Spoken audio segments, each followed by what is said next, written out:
भगवान बाबा हनुमान जी को प्रणाम। महान त्यागी बाबा जुमदेव जी को प्रणाम। परमात्मा एक। मैं बाबा की सेविका ज्योति जगने आपके सामने एक अनुभव बताने जा रही हूँ।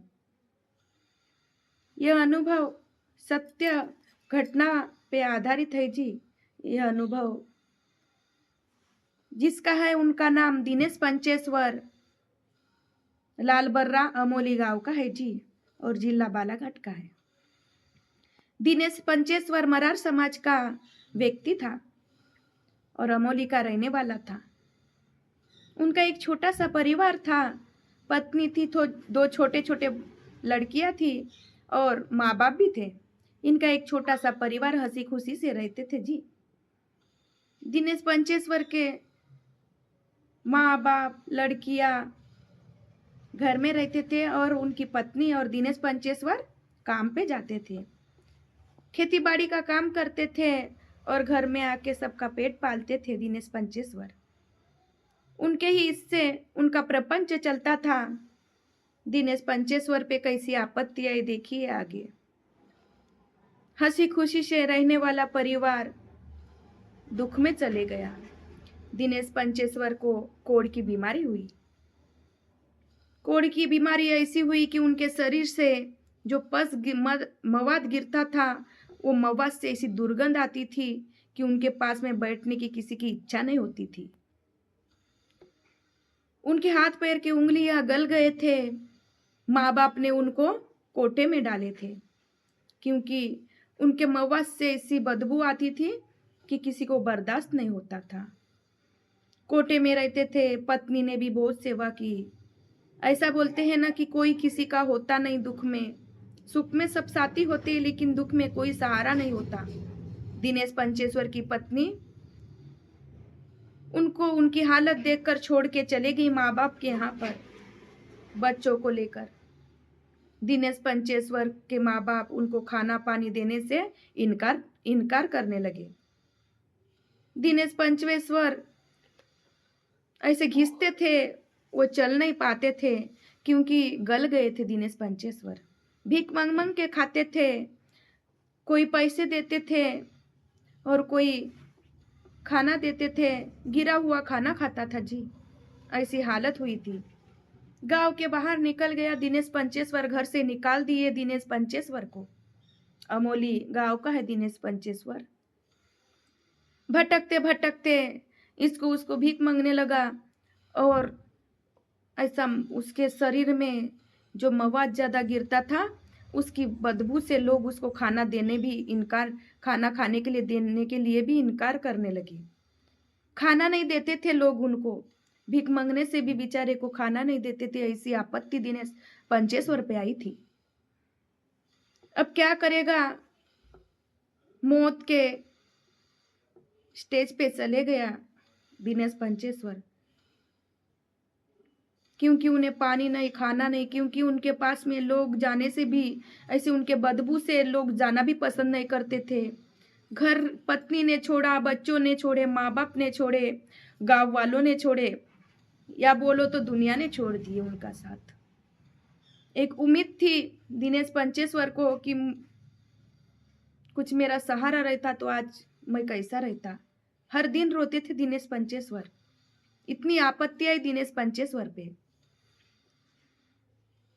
ऐसा घूमता था, लास्ट स्टेज पे चले गया। उनका एक दोस्त था बहरिया गांव का रमेश खरोले।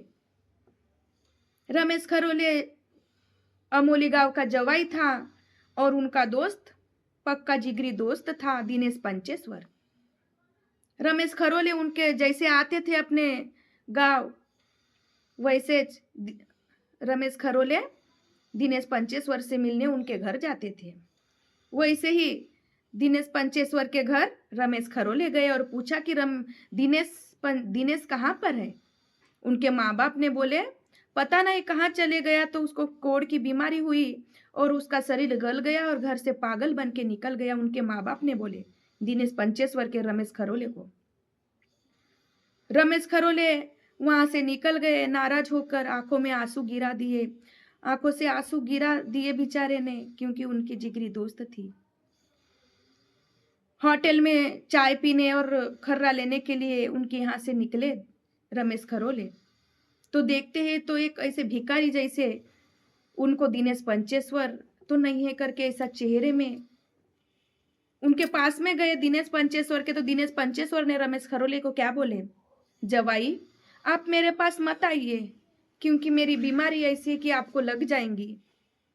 रमेश खरोले ने क्या बोले, नहीं मुझे यह बीमारी लग नहीं सकती, ऐसी हालत कैसे हो गई आपकी जमाई, पता नहीं जी मेरी हालत कैसी हो गई, क्या करूं, अच्छा था, अच्छा खासा था, अपने आप में कैसा हो गया तो मुझे पता नहीं। रमेश खरोले ने दिनेश पंचेश्वर की ऐसी हालत देखकर घबरा गए। दिनेश पंचेश्वर को रमेश खरोले ने बोला कि मैं जो बोलूंगा वो करोगी क्या। रमेश खरोले ने दिनेश पंचेश्वर को बोला कि आप परमात्मा एक मार्ग में आइए, आपके जितने भी दुख है, आप चल नहीं पा रहे, गल गए हो, परमात्मा एक मार्ग में ऐसा है कि दुखी लोग ही इस मार्ग में आए हैं। पैसा पैसा अमीर यह सब मार्ग में नहीं आते, जो दुखी कष्टी अपन जैसे सेवक है, दुखी कष्टी लोग, गोर गरीबी लोग इस मार्ग में आता है। दिनेश पंचेश्वर को रमेश खरोले ने बोला आप यह मार्ग में आओगे क्या। दिनेश पंचेश्वर ने बोला आप जो बोलोगे वो करूंगा। मेरे हकीम हो गए, दिनेश पंचेश्वर ने बोले, हकीम के पास गया, पंडा के पास गया, देवी देवता 36 कोटि देवी देवता की पूजा की, हॉस्पिटल में गया, हर चीज करके देख लिया पर कुछ आराम नहीं हुआ, और आप जो बोल रहे हो शब्द का पालन करूंगा मैं। दिनेश पंचेश्वर ने रमेश खरोले को शब्द दिया कि परमात्मा एक मार्ग में मैं आऊंगा। रमेश खरोले ने उनसे दिनेश पंचेश्वर से बोला आप भगवान बाबा हनुमान जी, महान त्यागी बाबा जुमदेव जी बोलते रहिए, आपके दुख दूर होंगे।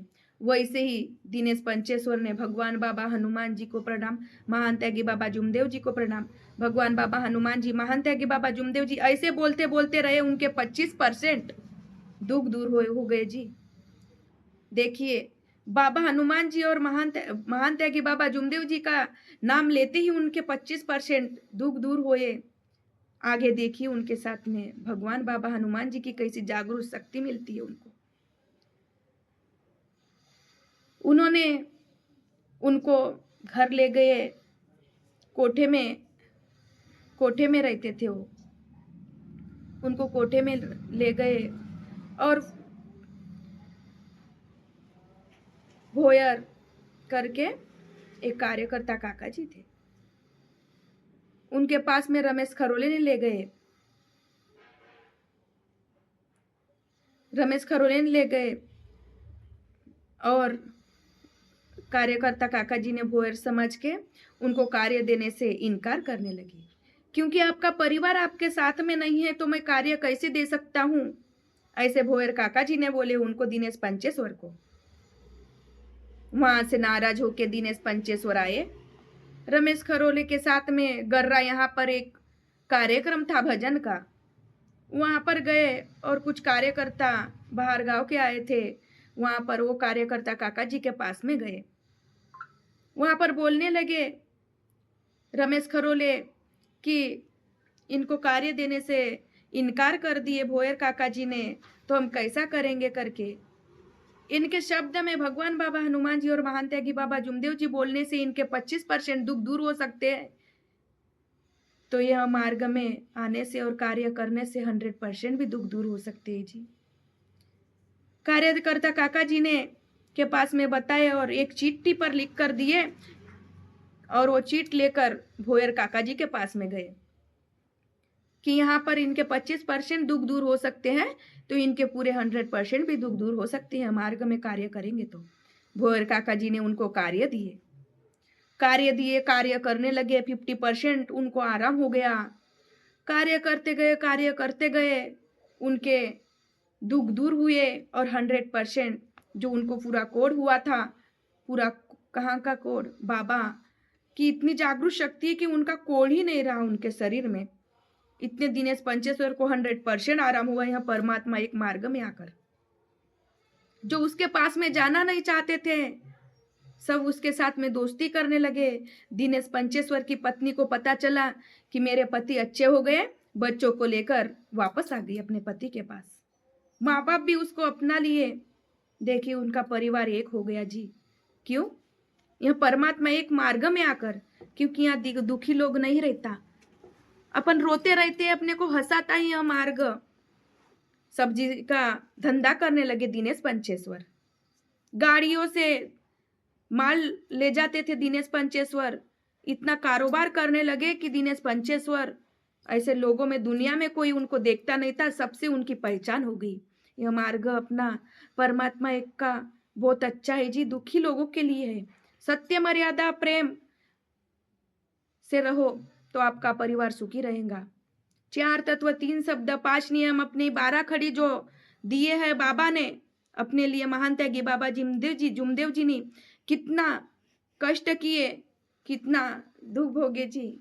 आज हमारे महान त्यागी बाबा जुमदेव जी रहते तो आज कितना ये, यहाँ पर 90% मार्ग वाले नहीं रहते, 100% मार्ग वाले रहते। आगे आगे बढ़ो, परमात्मा एक में आ जाओ, क्योंकि यहाँ दुखी सेवक ही आता है। हमारे बाबा ने हमारे लिए बहुत कुछ किए, उनका मैं दिल से धन्यवाद करना चाहती हूँ। और यह अनुभव अच्छा लगा होगा आपको तो मुझे सपोर्ट कीजिए और मेरे अनुभव देखते रहिए। मैं बाबा की सेविका ज्योति जगने सबको नमस्कार करती हूँ।